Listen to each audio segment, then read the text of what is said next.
السلام عليكم ورحمة الله وبركاته. أهلا وسهلا بكم معي أنا الست غيداء، مدرسة القرآن والأحكام والتجويد لكتاب الله تعالى. طبعا اليوم شدني هذا الكتاب في مجموعة من الكتب، واللي حبيت أشتريه لأحفادنا حتى يعرفون معنى الحديث الموجود والمعنى الصورة الموجودة فيه.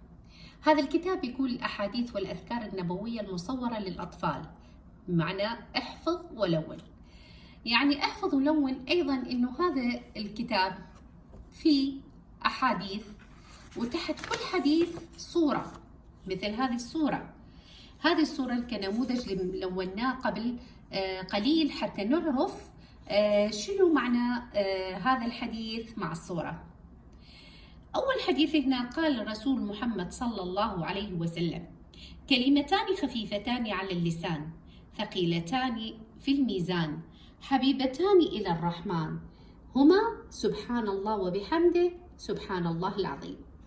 إذا تشوفون هنا يعني كاتبين الحديث وتحت الصورة اللي لوناها، يعني شوف الميزان صاير بطريقة مائلة حتى يوجه الأطفال أو يتعلمون إنه شلون هذا الحديث النبي محمد قاله وشنو معناه.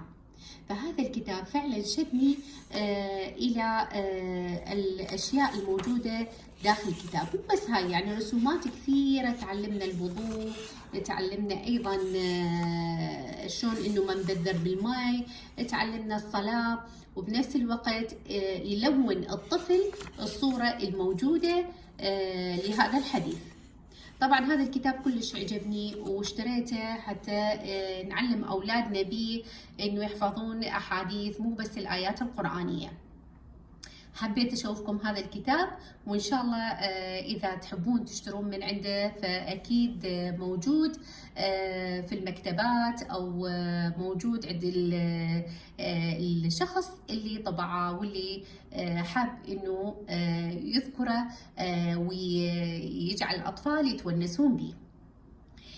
اللهم اجعل القرآن العظيم ربيع قلوبنا ونور صدورنا وذهاب همنا وجلاء أحزاننا يا رب العالمين. اللهم آمين آمين. والسلام عليكم ورحمة الله وبركاته.